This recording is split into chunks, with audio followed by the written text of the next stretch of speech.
So these are the documents I have already created so far using this app.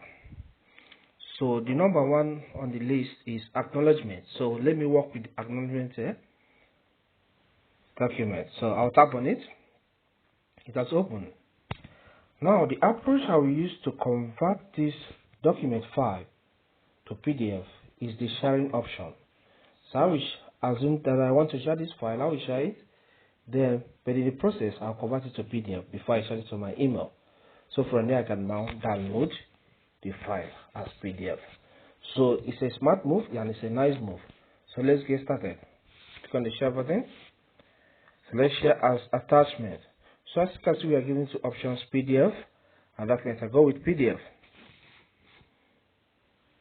Okay. Alright, it has given me some options on what to do or where to select from. So I'll go with Gmail. Now I can decide to still send it to my same email address.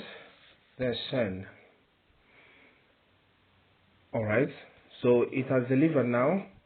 So I will get to it and I can now download it. Once I download it, it appears in my phone as PDF. So this is just a simple trick on how you can convert a Microsoft Word document to PDF.